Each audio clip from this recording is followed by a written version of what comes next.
মক্কার নারী পুরুষ আব্দুল মুত্তালিবকে জিজ্ঞাসা করছে, তোমার পুত্রবধূকে জিজ্ঞাসা করো, বিধবা হইয়া এই সুঘ্রাণ লাগায় তো লাগায় কি করে?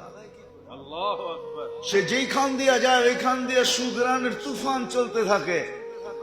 তো শ্বশুর আর শাশুড়ি জিজ্ঞাসা করছে, বেটি, আমি সংক্ষেপ করতেছি, বেটি তুই যেদিক দিয়া যাস সুঘ্রাণ শরীর থেকে ছড়ায় কেন?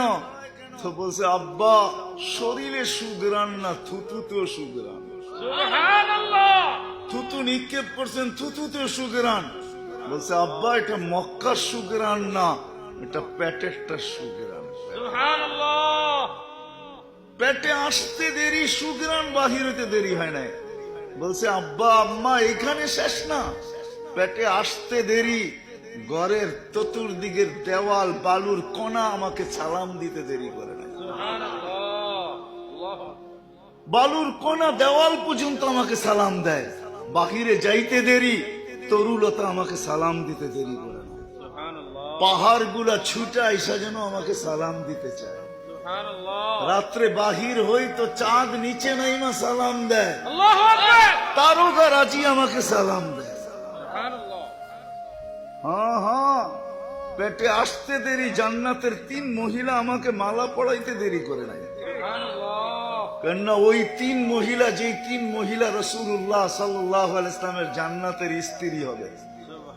একজন ইমরাতু ফিরাউন আসিয়া, আসিয়ার ফিরাউনের স্ত্রী আসিয়া, উম্মা ঈসা মারিয়াম, ঈসা আলাইহিস সালামের আম্মা মারিয়াম, আর মুসা আলাইহিস সালামের বোন কুলসুম।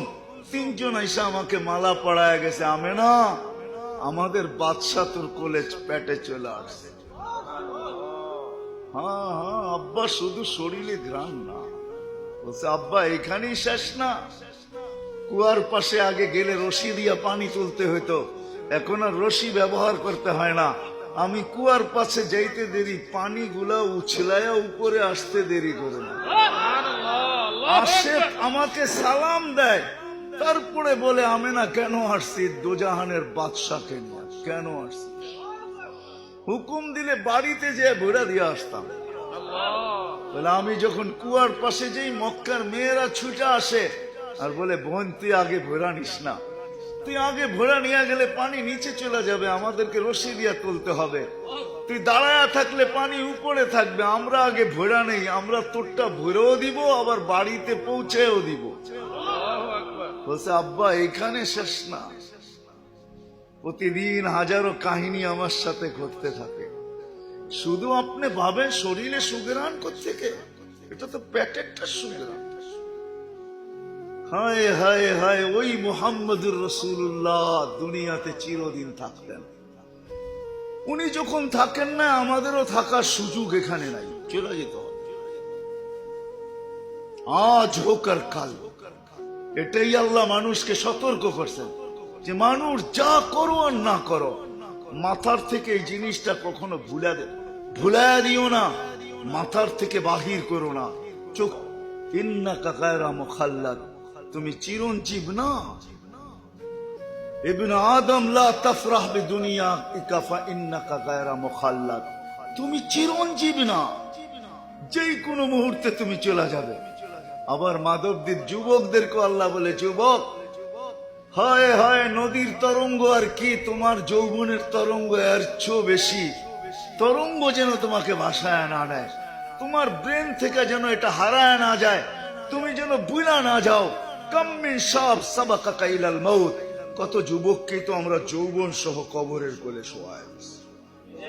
ইয়া শাবাব লা ইয়াক্তারুকা শাবাবুকা, যুবক যৌবন যেন তোমাকে মাতাল না করে, বিমুখ না করে। কত যুবককে তোমরা যৌবন সহ কবরের কোলে শোয়াই। হায় হায় হায়, বেশি দিনের কথা তো না, পদ্মা ব্রিজ উদ্বোধন হলো তো অল্প কয়েকদিন, তাই না?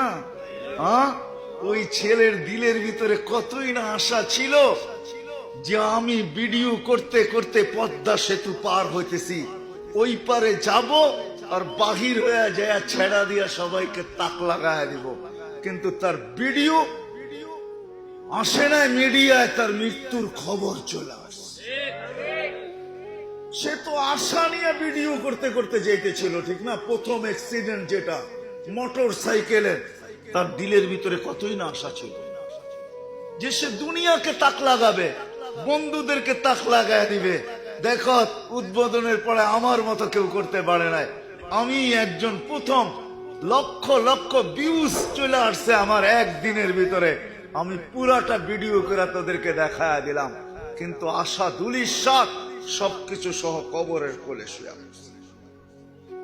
আল্লাহ যুবকদেরকে বুঝাইতেছে, ঠিক তদ্রুপ নারী হই আর পুরুষ হই,